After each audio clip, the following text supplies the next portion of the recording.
안녕하세요. 저는 아이 둘을 키우고 있는 워킹맘입니다. 옛말에 사위는 백년 손님이라는 말이 있죠. 백년을 하루같이 늘 어려운 손님 대하듯 사위를 대한다는 말이잖아요. 얼마 전까지 저는 아버지와 남편의 갈등 때문에 우울증이 걸릴 정도로 힘든 나날들을 보냈습니다. 남편 편을 들어줄 수도 없고 그렇다고 아버지 편을 들어줄 수도 없는 입장인지라 중간에 껴서 정말 힘든 생활을 이어나갔죠. 정말 머리가 빠질 정도로 고통스러운 날들이었는데 저는 바로 그 얘기를 해보려고 사연을 보내게 됐습니다. 지금부터 두 남자의 전쟁 같던 지난 날을 꺼내보도록 하겠습니다.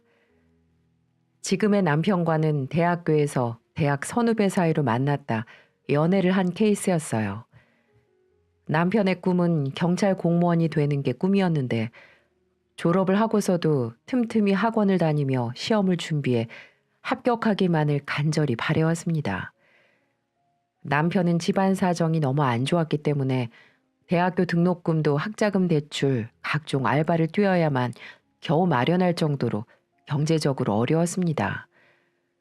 부모님 두 분이 어릴 적 교통사고로 갑자기 돌아가시면서 한동안 할아버지, 할머니 밑에서 남편은 생활해야 했기 때문에 사회에 나와서는 모든 걸 스스로 책임지고 행동해야만 했습니다. 하지만 제게는 남편의 이런 경제적 문제는 아무런 문제가 되지 않았어요.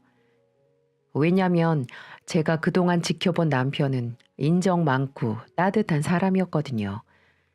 그리고 믿음이라는 게 있었습니다. 하지만 공무원이 되는 길은 쉽지 않더군요. 남편은 공무원 시험에 연거푸 탈락을 했고 그럴 때마다 남편은 자책을 하며 힘들어했어요. 몇 년째 불합격만 하던 남편은 지쳤었는지 어느 날은 저에게 울면서 말했습니다. 내가 네 발목만 잡고 있는 것 같아. 너도 이제 결혼해야 할 나이인데. 기가 많이 죽어있던 남편을 보자 마음이 아팠습니다. 누구보다 열심히 공부했는데 연거푸 떨어지다 보니 자신감도 많이 떨어져 있는 상태였어요. 그래서 전 남편의 어깨를 토닥이며 말했습니다. 운이 없었을 뿐이야. 그리고 요즘 명문대 나온 사람들도 취업 자리 힘들어서 전부 공무원 시험 준비한다고 하더라. 옛날부터 경쟁이 치열했으니 힘든 건 당연한 거야. 그러니 우리 좀 더 힘내보자. 그리고 누가 내 발목을 잡아? 내가 오빠 발목 꽉 붙들고 있는데 나중에 합격해서 바람 피면 내 손에 죽는다? 저는 남편에게 웃으면서 말했고 제 말에 눈물을 닦고 그제서야 활짝 웃어 보이더군요. 전 사람 일 모른다고 이런 날이 지나야 더 좋은 날이 올 거라며 다독였어요.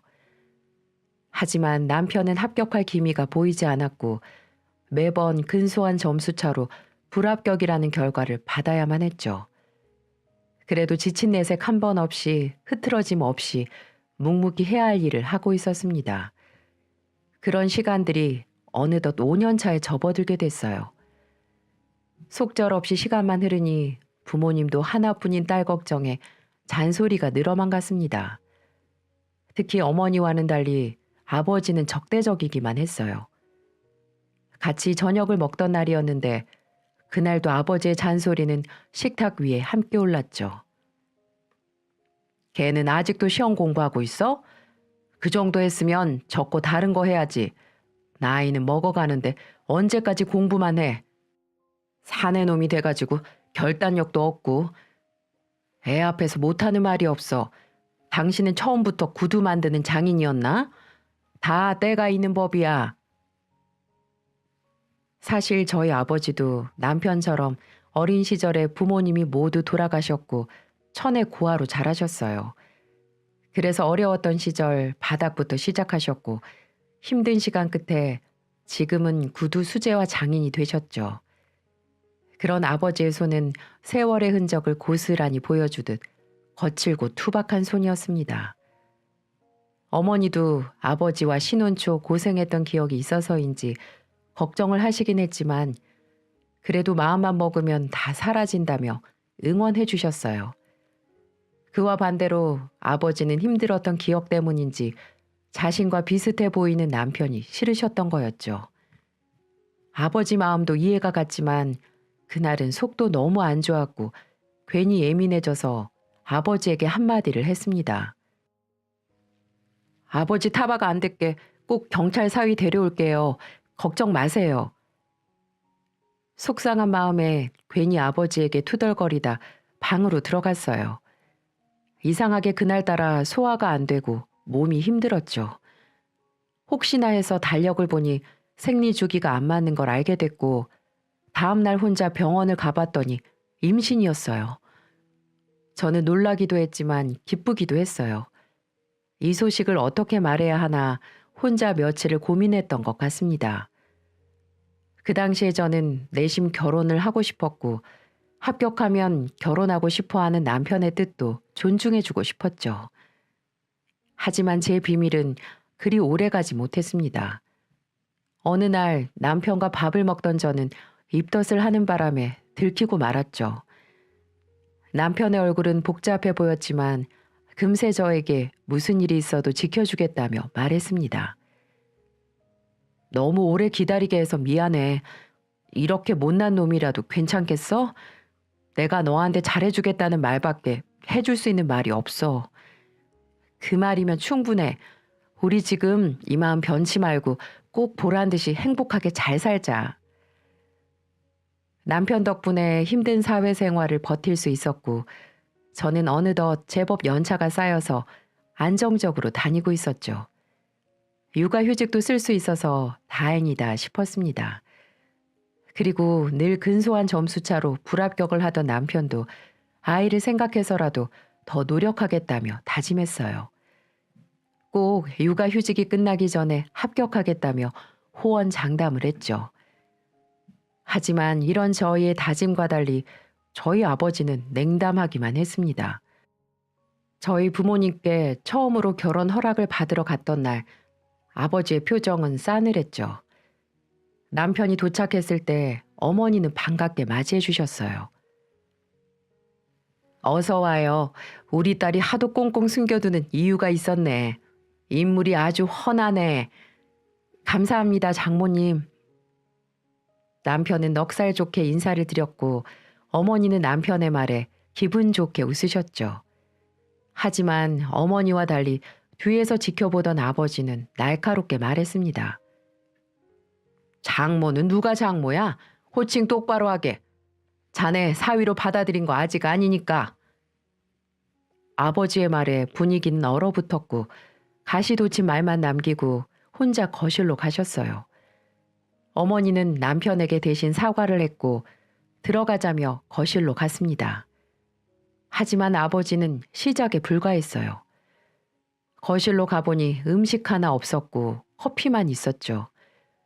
대단한 밥상이 아니더라도 저녁에 불렀으면 밥이라도 줄 법한데 커피만 있는 걸 보고 전 당황했습니다. 전 엄마를 보며 말했죠. 엄마, 우리 밥 못 먹었는데 밥부터 먹고 얘기하자. 그게... 어머니는 말을 얼버무리셨고 아버지의 눈치를 보고 계셨어요.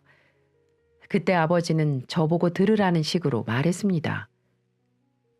니네 밥상머리 차려줄 돈 없다. 밥도 한 끼 못 사주는 놈이랑 결혼하겠다는 거야 지금? 능력이 있어 뭐가 있어. 직업도 없지 고아나 마찬가지지. 난 무조건 반대다. 아버지의 언성이 갑자기 높아졌고 남편은 당황해서 무릎을 꿇고 앉기 시작하더군요.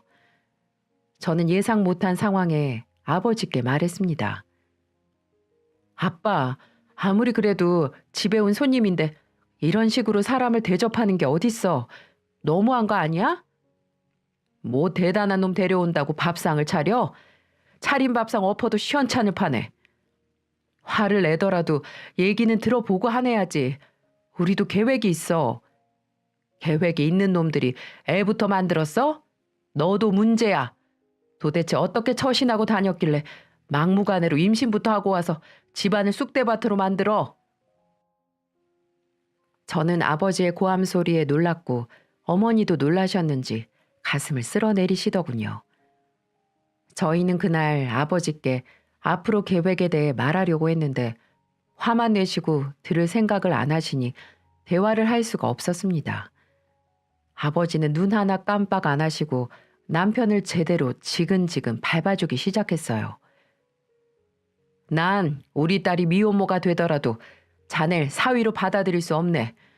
분란 만들지 말고 내 집에서 나가게. 자네도 나중에 딸 자식 한번 키워봐. 자네 같은 고아에 능력 없는 놈한테 시집을 보낼 수가 있는지. 내 눈에 흙이 들어가도 자넬 사위로 받아들일 생각 없으니까 작은 희망이라도 바랬다면 꿈 깨는 게 좋을 거네.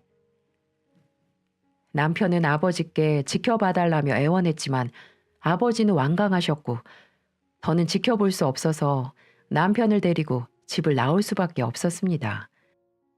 아버지 마음도 이해는 갔지만 들어보지도 않고 반대만 하는 모습에 너무 속상했어요. 그런데도 남편은 아버지 태도가 바보같이 이해가 간다고 하더군요. 그러면서 우리 아버지 너무 미워하지 말라고 저를 달랬습니다. 다 내가 못나서 그래. 그러니 내가 더 좋은 모습 보이도록 노력할게. 나도 아버님 마음 충분히 이해되니까 우리 더 용기를 가져보자. 다 자기 탓이라며 말하는 남편을 보니 너무 속상했고 한편으로는 저희 아버지를 이해해 주려는 모습에 고마웠습니다. 그렇게 일부 후퇴를 한 저희는 며칠 뒤 다시 인사를 드리러 가자며 약속을 했어요. 며칠 뒤 저는 아예 처음부터 아버지가 저번 때처럼 푸대접하실까봐 집에서 어머니랑 밥을 차리고 있었습니다. 혹시 아버지가 밥상을 진짜 엎어버리는 건 아닌가 걱정스럽긴 했지만 어머니도 그날 제대로 먹이지 못한 게 걸렸다며 저랑 같이 준비하기로 했죠. 엄마는 밥상을 차리면서 말했어요. 너 몸은 괜찮아? 육아휴직은 언제부터 쓸 거야? 보통 임신 마지막 달에 쓰더라고. 나도 그렇게 하려고. 근데 네 남자친구 그냥 취업하라고 하면 안 되는 거야? 회사라도 다니면 아빠도 저렇게까지 반대 안 할 텐데. 엄마 걱정 마요. 그 사람 매번 근소한 점수 차이로 떨어졌어. 딱 2년만 더 해보기로 나랑 약속했어. 그리고 나도 여기서 포기하면 아쉬울 것 같아. 어머니는 제 말을 듣고 수긍하셨고 아무 믿음도 없이 5년이나 만났겠냐며 저를 믿어주셨어요. 어머니랑 둘이 그렇게 이야기를 하는데 남편이 먼저 도착했죠. 생각보다 아버지는 퇴근이 늦어졌고 어머니는 국 다 식겠다며 먼저들 먹자고 했습니다. 어머니는 그동안 궁금했던 걸 물어봤어요. 여동생은 뭐해요? 네, 회사 다니고 있습니다. 아유, 잘 컸네. 이렇게 똑똑한 오빠 밑에서 반듯하게 잘 컸네. 엄마는 우리가 연애가 길어서인지 남편의 집안 사정을 다 알고 있었죠. 나름 화기애애하게 서로 이야기를 하며 있었는데 아버지가 때마침 들어왔습니다. 아버지는 부엌에서 저희끼리 이야기를 하고 있는 모습을 보자 호통을 치셨어요. 밥상 다 안 치워? 내 집에서 뭐 하는 거야? 누가 허락도 없이 집구석으로 끌어들이라고 했어. 제가 오라고 했어요. 언제까지 이렇게 반대만 하실 거예요? 정말 미혼모 만들 작정이에요? 난 그 꼴은 절대 볼 수 없으니까 우선 앉아서 얘기라도 해보십시다. 엄마의 외침에 아버지는 에이 하며 중얼거리셨고 남편은 자리에서 일어나 안절부절을 못하더군요. 아빠, 일단 앉으세요. 우리 앉아서 얘기해요. 부모 없이 큰 거 자랑하나? 어디 집안에 어른도 안 왔는데 밥을 먹고 있어? 이래서 밥상머리 교육이 중요한 거야. 고아 새끼로 자랐으니까 이런 기본적인 것도 모르잖아. 아버지의 말에 당황한 어머니는 그만하라며 말했어요. 당신 늦는다길래 애써서 만든 거 다 식을까봐 내가 먹자고 했어. 왜 오자마자 화부터 내?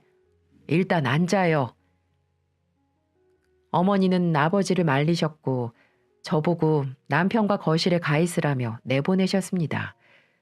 저는 남편의 손을 잡고 거실로 갔어요. 남편에게 미안하다며 고개를 떨궜습니다. 어머니랑 아버지는 여전히 부엌에서 큰 소리로 대화를 하셨고 남편은 본인 때문에 벌어진 일이라며 다시 부엌으로 갔어요.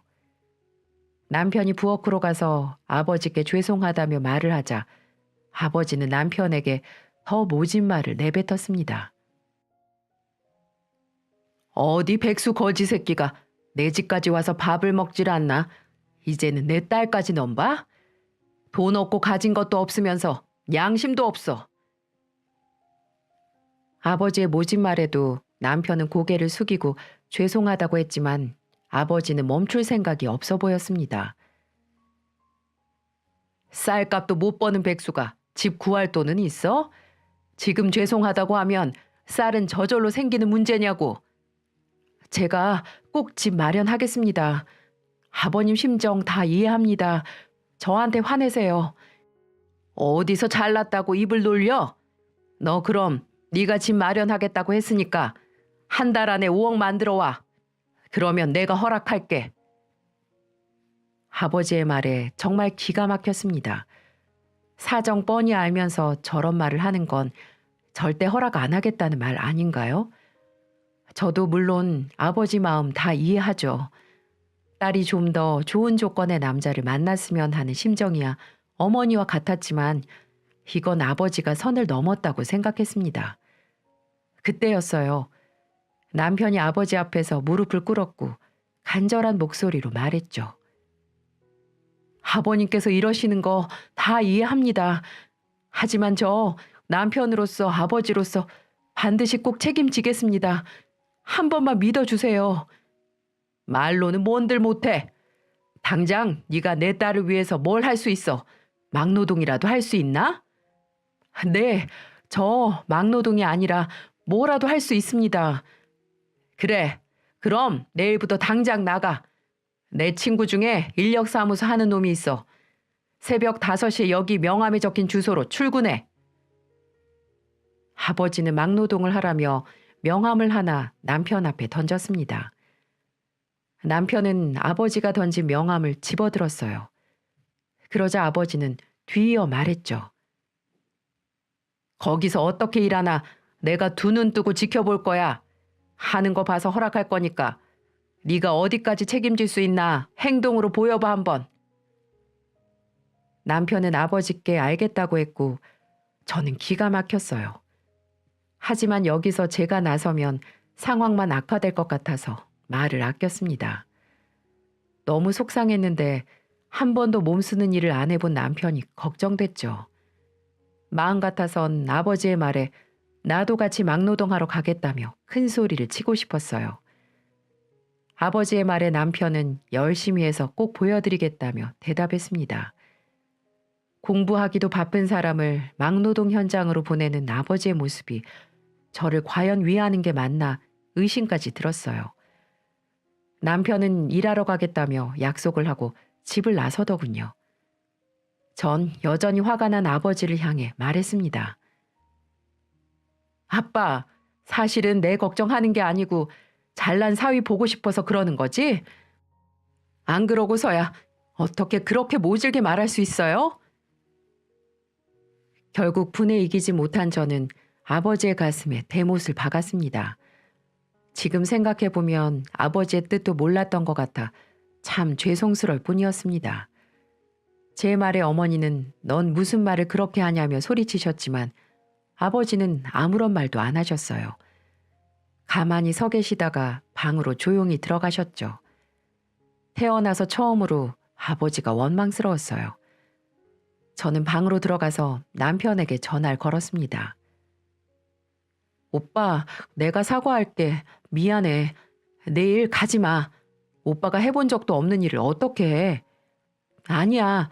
내가 이렇게 보여드려야 아버님도 조금이나마 안심하시고 생각해 주실 거야. 그런 일도 요령껏 하는 건데 다치면 어떻게 하려고. 내가 안 다치게 잘할게. 너무 걱정하지 마. 홀몸도 아닌데 자꾸 신경 쓸 일만 만드네. 남편은 오히려 저를 걱정했어요. 이 사람의 진심을 아버지가 조금이나마 알아줬으면 좋겠다고 생각했습니다. 저는 그날 뜬 눈으로 밤을 샜고 새벽에 몸조심하라며 문자까지 남겼죠. 할 수 있는 게 이것뿐이라 제가 원망스럽더라고요. 이렇게 된 거 남편이 다치지 않길 바랬고 아버지 마음이 조금이라도 돌아서길 바랬습니다. 하지만 아버지는 제가 생각했던 것처럼 호락호락하지 않았어요. 남편은 아버지와 약속이라며 굳은 결의를 하며 또 출근했습니다. 평생 공부만 했던 남편은 예상대로 여기저기 다치고 깨졌고 늘 손에는 자잘한 상처가 가득했습니다. 오랜만에 남편을 만났던 날 상처투성의 손을 보고 속상한 마음에 등을 살짝 쳤는데 너무 아파하는 게 아니겠어요? 저는 이상해서 남편의 옷을 들춰서 등을 한번 바라봤죠. 전 남편 등을 보고 경악을 금치 못했고 남편에게 소리쳤습니다. 등에 이 멍이 다 뭐야? 나 정말 미혼모 만들 거야? 왜 그렇게 사람 속을 태워? 벽돌 나르다가 생겼나 봐. 괜찮아. 금방 없어져. 나 아빠 안 보고 살 거야. 그러니까 오빠 이제 출근하지 마. 네가 그렇게 살면 내가 못 살아. 미안한데 나 좀 믿어줘. 이제 요령이 생겨서 할만해. 이게 일할 만한 사람 몸뚱이고 손이야? 저는 남편에게 제발 출근하지 말라고 말렸는데 남편은 꼭 한 달 채워서 보여드리고 싶다며 저를 설득하려고 했어요. 임신을 했다는 것도 잊은 채 목 놓아 울었고 남편도 저와 같이 울었습니다. 하지만 몸의 상처나 멍은 시작에 불과했어요. 저는 이때 당시에 아버지는 찔러도 피 한 방울 안 나올 사람이라며 말했던 적도 있을 만큼 충격적인 사건이 생겼죠. 남편이 열이 펄펄 나서 병원을 가게 됐고 하루만 쉬어야 할 것 같다며 자초지종을 설명하자 아버지는 매몰차게 말했어요. 가진 건 몸뚱이뿐인 놈이 아프면 할 수 있는 게 없는데 내가 뭘 믿고 내 딸을 보내. 오늘 출근 안 하면 거기서 1년을 일해도 절대 내 허락 안 할 거야. 아버지의 말에 남편은 열이 펄펄 끓는 몸을 이끌고 출근을 했습니다. 저는 정말 이 소식을 듣고 기절하는 줄 알았어요. 이제는 누굴 위한 반대인지도 모를 정도였죠. 그런데 남편은 아픈 것도 이겨내며 한 달을 채우자 아버지는 한풀 꺾이셨어요. 한동안 집에서 마주쳐도 말을 안 하고 지냈는데 저를 부르시더니 이렇게 말씀하셨죠. 내일 그놈 좀 데려와. 가진 거라곤 몸뚱이뿐인데 얼마나 잘 쓰나 봤더니 그래도 의지는 있네. 할 말 있으니까 데려와. 아버지의 말에 희망이 보이는 듯 했어요. 전 기쁜 소식을 남편에게 전했고 저희는 기뻐서 어쩔 줄을 몰랐습니다. 저는 이제 아버지 허락을 받고 축복 속에서 결혼을 하게 됐냐고요? 아니요. 아버지는 더 큰 그림을 그리고 계셨습니다. 저는 제 아버지면서도 정말 저런 면모가 있는 줄은 몰랐어요. 다음날 아버지는 저희를 거실에 앉혀두고 종이를 하나 꺼내셨죠. 서약서라고 적힌 종이에는 2년 안에 공무원 시험을 합격해야 하고 합격을 못할 시에는 막노동을 하겠다는 내용이었습니다. 이게 끝이 아니었어요. 아버지는 서약서를 보는 남편에게 말했습니다. 능력도 없는데 어디서 집을 구할 거야? 들어와서 살아. 아무것도 없으면서 자존심 부리지 말고 처가살이부터 해. 그리고 공부하면서 절대 놀지 말고 잠자는 시간 쪼개서 대리운전도 해. 아버지의 말에 역시 쉽게 허락을 안 하시는구나 생각했죠. 그래도 아버지가 한 발 물러서 주셨고 저희도 2년 안에 꼭 합격하자고 얘기한 적이 있어서 알겠다고 대답했어요. 남편은 아버지께 감사하다며 서약서에 사인을 했고 저희는 그렇게 합가를 했습니다. 하지만 옛말에 겉보리 서말이면 처가살이 하겠냐는 말이 있죠. 두 남자의 전쟁은 이때부터가 시작이었습니다. 정말 지금의 모습은 상상도 못할 정도로 파국이었어요. 걱정이 되긴 했지만 드디어 부부가 됐다는 생각에 기뻤습니다.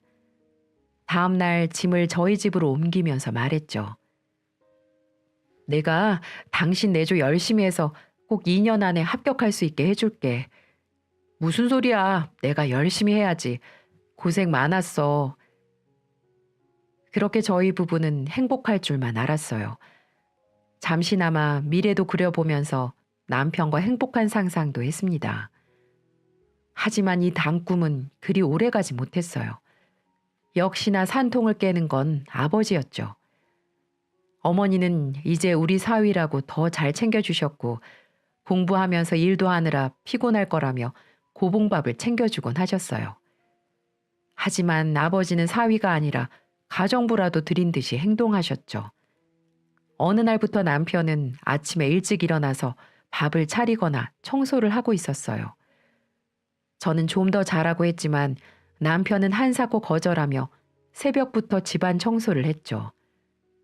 괜히 눈치를 보나 싶어서 따라 나갔는데 아버지가 물을 마시러 나온 것 같았어요. 아버지는 부엌에 있는 정수기로 가서 물을 따르고 계셨고 걸레를 들고 있는 남편에게 한마디를 했습니다. 청소를 어떻게 하길래 정수기 위에 먼지가 한가득이야. 염치가 없으면 청소라도 똑바로 해야지. 죄송해요. 제가 미처 못 봤었나 봐요. 자네가 이러니까 내가 계속 이런 소리만 하는 거야. 뭘 잘하는 게 있어야 좋은 소리를 하지. 좀 제대로 좀 해. 아버지가 방으로 들어가고 남편에게 물어보자 사실은 이랬습니다. 집도 절도 없어서 처가살이 하는 주제에 주는 밥 먹어서야 되겠냐며 집안일을 하라고 했던 거죠.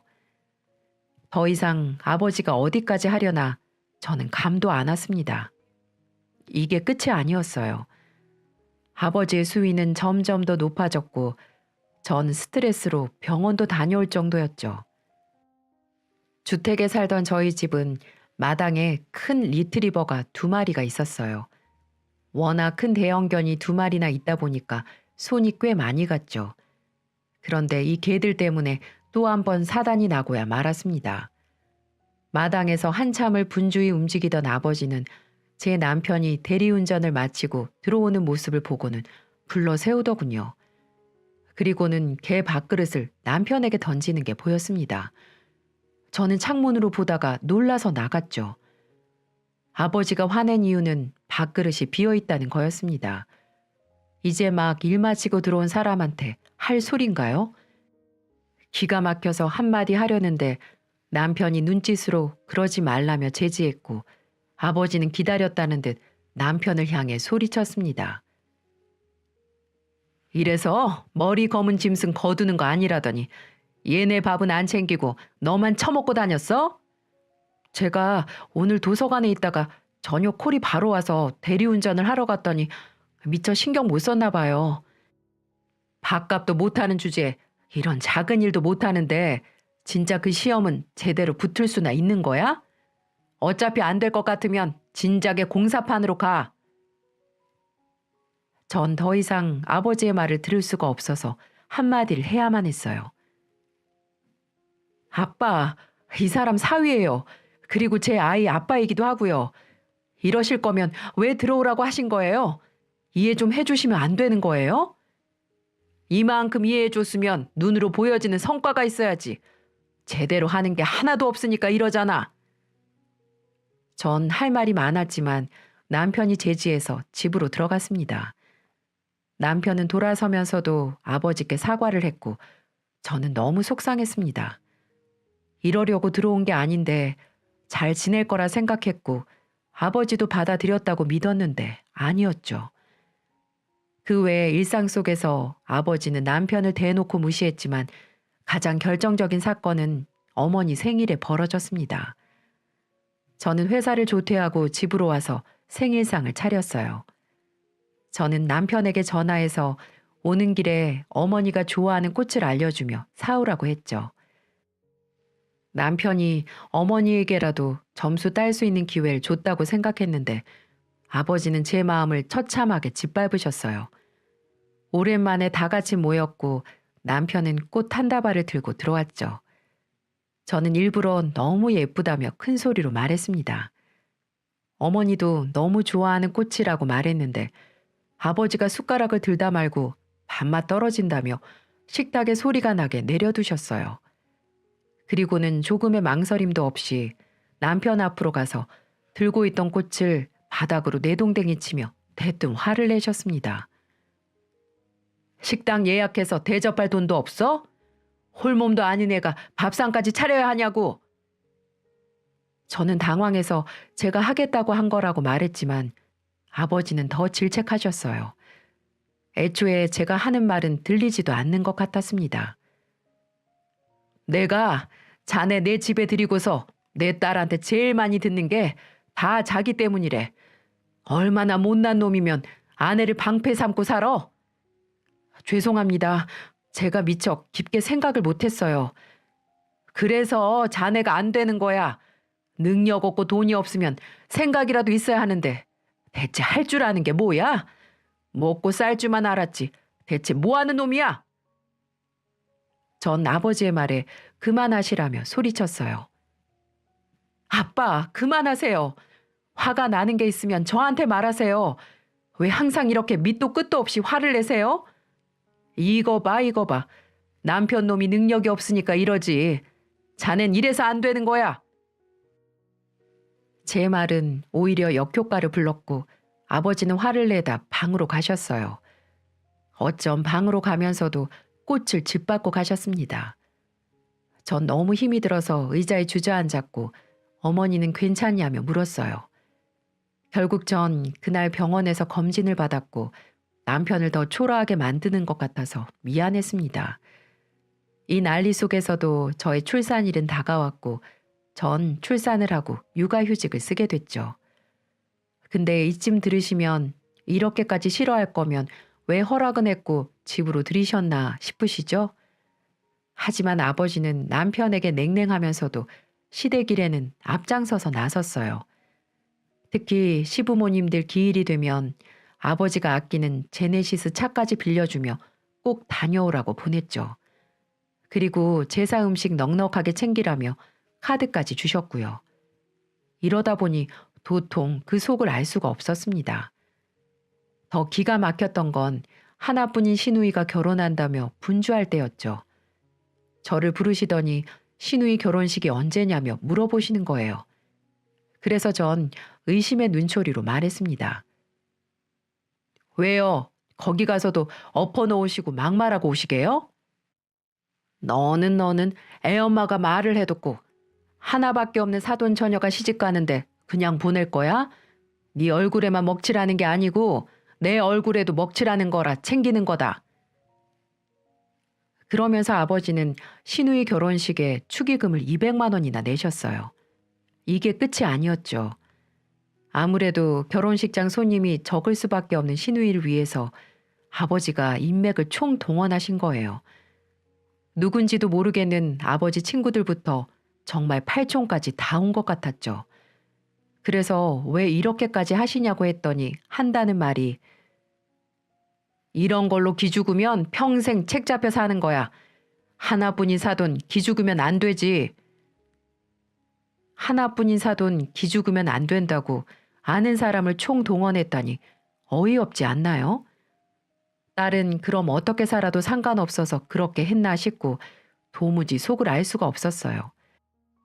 남편을 마음에 안 들어하는 것 같았는데 시댁 일에는 가장 먼저 앞장섰으니까 도무지 이해가 안 갔죠. 아버지 덕에 시누이는 무사히 결혼식을 올렸고 경사스러운 일은 이게 끝이 아니었어요. 드디어 남편은 경찰 공무원 시험에 합격을 했고 저는 남편과 부둥켜 안고 울었습니다. 남편은 울먹이며 말했죠. 믿어줘서 고마워. 나 이제 남편으로 아빠로 정말 열심히 살게. 정말 수고했어. 난 당신이 성공할 줄 알았어. 남편은 오랜만에 아이와 즐겁게 이야기를 하며 저녁에 퇴근하는 아빠를 기다렸어요. 전 남편한테 오늘부터 대리운전 그만두고 내일부터는 좀 쉬자고 했죠. 그날 어머니는 경찰 사위 생겼다며 케이크까지 사왔어요. 오랜만에 너무 신났죠. 첫째 낳았을 때만큼이나 기뻤고요. 우리 사위 그동안 일하고 공부하느라 힘들었지? 이제는 좋은 일만 생길 거야. 그동안 믿어주셔서 정말 감사드려요. 그렇게 저녁에 아버지가 퇴근하고 들어오셨고 저와 남편은 설레는 마음으로 아버지를 반겼습니다. 남편은 설레는 목소리로 가장 먼저 아버지께 말했어요. 장인어른, 저 드디어 합격했습니다. 이제 정말 경찰입니다. 기대감에 부푼 얼굴로 아버지께 말씀드렸는데 아버지는 표정 하나 안 바뀌셨어요. 그리고는 예전보다 더 냉정한 말을 하셨죠. 그깟 공무원 월급 얼마나 한다고 그걸로 새 식구 어떻게 책임지려고 그것 좀 붙었다고 대리운전도 안 나갔나? 저 장인어른이랑 약속했던 기간 안에 합격했고 그럼 이제 사위로 대해 주실 수 있는 거 아니었나요? 능력이 있어야 사위고 애비지. 자네 그 정도 월급으로 애를 어떻게 대학까지 보내려고 하는 거야? 아버지의 그 말에 전 할 말을 잃었어요. 어머니는 아버지를 향해 왜 그러냐며 말렸어요. 대체 쓴소리는 저렇게 잘하면서 축하한다는 말이 그렇게 어려웠을까요? 저도 이렇게 속상했는데 상처받았을 남편을 생각하니까 속상했어요. 이날 이후로 좋아질 줄 알았던 남편과 아버지의 관계는 완전히 틀어졌습니다. 남편은 아버지가 제일 기뻐해 줄 거라고 믿었는데 그마저도 무시당하니 이제는 개선하려고 노력도 하지 않았어요.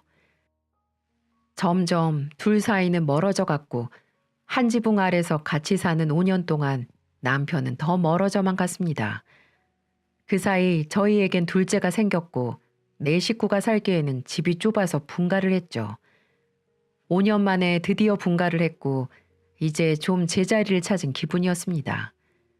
하지만 한 지붕 아래에서도 가까워질 줄 모르던 사이가 분가까지 하니까 이제는 정말 돌이킬 수 없을 정도로 멀어졌죠. 남편은 명절에도 가지 않았고 저희 집 행사에도 가려고 하지 않았어요. 아버지가 했던 게 있으니 강요할 수 없어서 그냥 아이들과 다녀오곤 했죠. 한 번은 설날에도 안 오자 아버지가 또 한 소리를 했어요. 사위라고 하나 있는 놈이 꽁 해가지고 새해도 안 오면 대체 언제 오겠다는 거야? 아빠가 계속 그렇게만 말씀하니까 오던 걸음도 돌리게 되잖아요. 제발 이제 연세도 있는데 좀 좋게 대해줄 수 없으세요? 이쁜 구석이 있어야 이뻐하지. 저는 아버지의 모습을 보자 정말 죽을 때까지 변하지 않겠구나 싶었죠. 저도 정말 속상했어요. 잘 지낼 수 있는 사이인데 애들 보기도 민망했고요. 하지만 남편에게 강요할 수도 없었습니다. 남편도 할 만큼 했다고 생각하니까요. 하지만 죽을 때까지 변할 것 같지 않던 관계가 예상치 못한 상황에서 흔들리기 시작했습니다. 아버지가 칠순이 되던 해였는데 불행이 찾아오게 된 거였어요. 아버지가 칠순에 암에 걸리셔서 입원을 하시게 된 겁니다.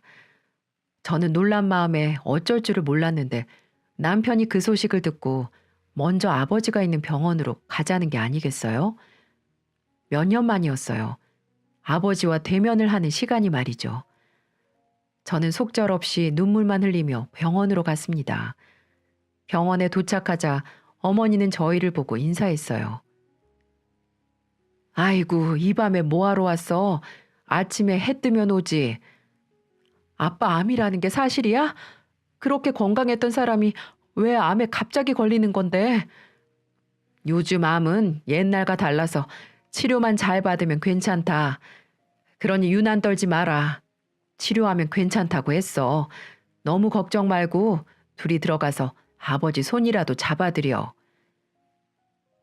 어머니는 오랜만에 인사 온 남편의 어깨를 토닥여주며 장인어른에게 어서 가보라고 했습니다. 저와 남편은 조심스럽게 병실로 들어갔어요. 병실 문을 열고 들어가자 안색이 거칠어진 아빠가 보였죠. 아버지는 먼저 저희를 발견하시고는 인사를 해주셨습니다. 아이고, 영영 인연 끊을 것처럼 하더니만 내가 암에 걸렸다고 하니 걱정은 됐나 보네. 우선 여기 앉아. 와줘서 고맙다. 아버지의 말에 남편은 기가 막히다는 듯 코웃음을 치며 말하더군요. 그렇게 절 싫어하시더니 이렇게 되셨네요. 당신 왜 그래? 그만해. 아버지 아프시잖아.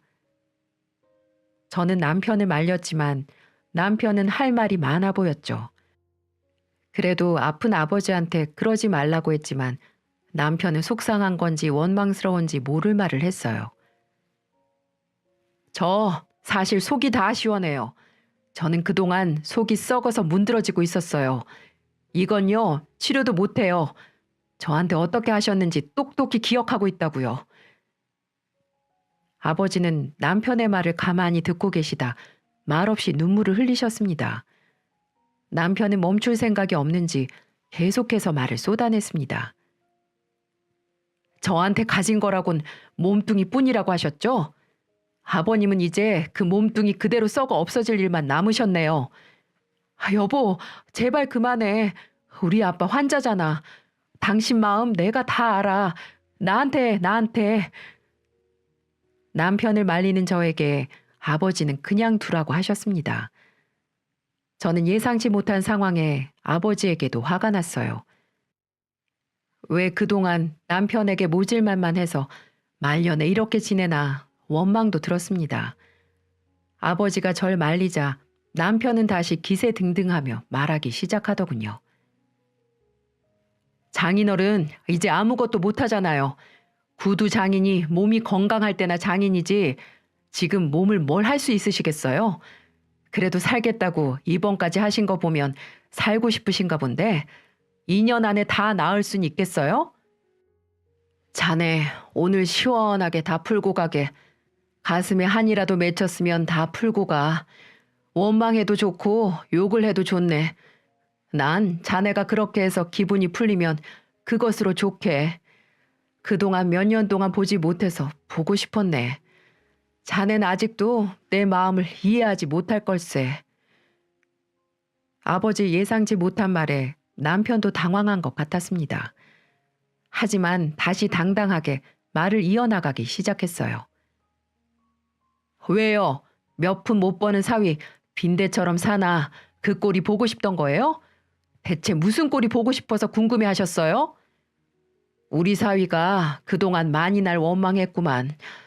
이제 와서 하는 말이지만 난 자네가 처음 볼 때부터 사위 같지가 않고 꼭 나를 보는 것 같았어.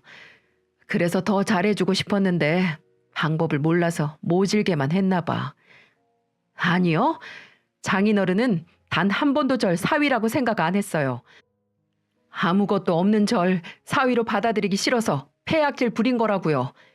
그냥 더 잘난 사위 보고 싶었다고 하세요. 집도 절도 없는 거지 같은 사위 싫었다고 하는 게 더 믿을 수 있을 것 같으니까요. 남편의 말을 눈물 흘리며 듣던 아버지는 저에게 침대에 올려달라고 했고 전 아버지가 기대 앉을 수 있게 침대 각도를 조절해 줬어요. 아버지는 남편에게 그동안의 진심을 털어놓았습니다. 몇 번 숨을 고르고 쉬시더니 아버지는 지갑에서 사진 하나를 꺼냈어요. 어린아이가 신발도 한 짝만 신고 옷은 다 헤어진 채로 서 있는 사진이었죠. 아버지는 그걸 남편에게 보여주며 말했습니다. 나도 천의 고아야. 부모가 못 사니까 내가 몇 살인 건 상관도 없이 길바닥에서 구걸하면서 컸네. 그래서 그런가 꼭 자네가 나 같았나 봐. 내가 우리 와이프 고생 많이 시켰어. 그래서 내 딸이 고생할까 싶어서. 아버지의 말에 남편은 울면서 소리를 쳤어요. 그럼 제 노력도 봐주셨어야죠. 왜 그렇게 꼭 망하길 바라는 사람처럼 말하면서 합격했는데도 빈대 취급하셨잖아요. 내가 그런 건 하루라도 빨리 정신 차리라고 그랬었네. 이 세상 사는 게 호락호락하지 않다는 걸 내가 먼저 겪어봤기 때문에 자네한테도 일찍 그걸 알려주고 싶었어. 자네 밥 한 끼 사 먹을 돈 없어서 구걸해 봤나? 잘 곳 없어서 길거리에서 잡았어? 요즘 세상이 좋아져서 못 겪어봤겠지. 하지만 자네는 혼자가 아니라 우리 딸, 우리 손주 3명을 책임져야 하는 가장이야. 내가 자네를 처음 봤을 때 어깨는 힘대가리 없이 처져 있고 목소리는 모기처럼 기어들어가고 자신감이라고 눈 뜨고도 볼 수 없었어. 그래서 내가 그랬네. 막노동을 1달 동안 시킨 것도 그렇게 모질게 대했던 것도 다 이 힘든 세상 이겨내라고 그랬던 거네. 그래야 자네가 더 강해지니까. 자네한테 애초부터 관심이 없었으면 만나주지도 명함 줘서 막노동 시키지도 않았을 걸세. 아버지의 말에 남편은 무릎을 꿇고 오열했습니다. 그렇게 힘들고 아버지의 모진 말에도 이렇게 울지 않던 사람이 아버지가 자길 아들처럼 생각했다는 말에 목 놓아 울었죠. 아마 다른 병실에서 들었으면 누가 운명을 달리했구나 생각했을 거예요. 그런 남편을 보며 아버지도 눈물을 닦으며 말했죠. 자네 시험 붙었던 날 자네 모르겠지만 나 친구들 다 불러놓고 동네 잔치도 했어. 우리 사위, 아니 우리 아들 경찰 됐다고. 자네 여동생 결혼할 때도 우리 막내딸 결혼한다고 다 데리고 갔었네. 이게 다 부모 마음일세. 방법이 나도 내가 잘못됐다는 거 알아. 하지만 그렇게 냉정하게 해야만 자네를 바꿀 수 있을 것 같았어. 장인어른, 꼭 건강하세요.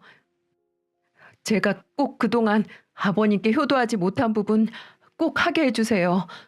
제가 몰랐습니다. 아버님의 깊은 마음 너무 몰랐어요. 정말 죄송합니다. 아버지는 남편의 말에 같이 무릎을 꿇으며 끌어안고 부둥켜 안고 우셨습니다. 전 아직도 이때만 생각하면 눈물이 나네요. 물론 아버지가 아프지 않고 건강할 때 서로 대화로 좋게 풀 수 있었다면 좋겠지만 이것도 하늘에서 내려준 마지막 기회였다고 생각합니다. 그날 이후로 남편은 근무표까지 조정하며 아버지를 케어했어요. 어머니랑 틈만 나면 교대하고 아버지 목욕도 알아서 척척 해내면서 정말 아들 노릇을 톡톡히 했죠. 그래서인지 아버지는 빠르게 건강해지셨고 건강하게 퇴원할 수 있었습니다. 지금은 앞서 말했듯이 너무 잘 지내요. 오히려 제가 며느리 같고 남편이 아들 같을 때가 있을 정도였죠. 저는 지난 날이 꿈 같을 정도로 요즘 너무 행복하네요. 아이들도 잘 자라고 있고 아버지도 건강을 되찾고 있어서 더 바랄 게 없을 정도입니다. 게다가 얼마 전에 남편 계급이 올라서 아버지가 온 동네 떡까지 돌리셨어요. 남편도 아버지 덕에 어깨가 으쓱해져서 생활하고 있는데 그 모습이 얼마나 우스꽝스러운지. 남편이 이렇게 밝아질 수 있어서 얼마나 요즘 제가 기분이 좋은지 모릅니다. 정말 한 마리 새처럼 날아갈 것만 같습니다.